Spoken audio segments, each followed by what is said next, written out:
جو بندہ سورت علم نشرح پڑھتا ہے اس کو بن مانگے ملتا ہے۔ آج بھی جو بندہ سورت علم نشرح پڑھتا ہے، کیوں؟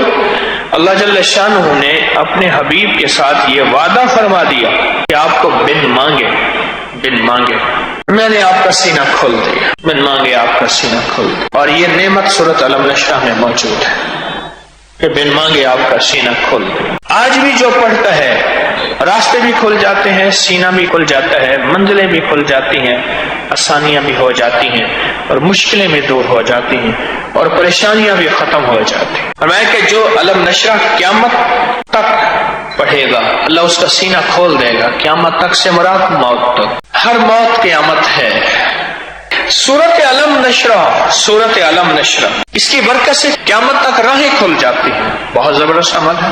اور سورت علم نشرح دل کی نالیوں کو کھولتا ہے، دل کے مسائل سے بچاتا ہے، اور ضیق صدر دل گھٹ جائے، جس میں گھبراہٹ کہتے ہیں، بے چینی کہتے ہیں، انجانا خوف کہتے ہیں جس کو، یہ انجانے خوف کا علاج ہے، دل کی گھٹن کا علاج ہے، یہ اندر کی تنگی کا اور حالات کی کشیدگی کا علاج ہے۔ یہ سورت علم نشرح بہت زبردست اور بہترین علاج ہے، زبردست علاج سورت علم نشرح۔ اور حافظے کے لیے، میموری کے لیے، حافظے کے لیے زبردست چیز ہے، بہت زبردست چیز ہے حافظے کے لیے، یادداشت بہتر کرنے کے لیے۔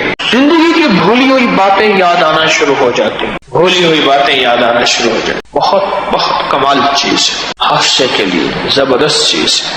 اور اگر راستے میں کہیں ٹریفک بلاک ہے وہ تو آپ کا بارہا کا آزمودہ ہے، اور اگر دل کی نالی بلاک ہے، اور اگر آنتوں میں بلاک ہے اور پرانی قبض ہے وہ بھی لاجواب، اور اگر پتھری بلاک ہے گردے کی، مثانے کی، پتے کی، اس کے لیے بھی تجربہ ہے۔ یقین کے ساتھ اگر سورت علم نشرح کا ارد کیا جائے اور اس سے دوستی کی جائے، زندگی میں بہاریں آ جاتی، اور زندگی میں برکتیں آ جاتی، اور زندگی میں خیریں آ جاتی۔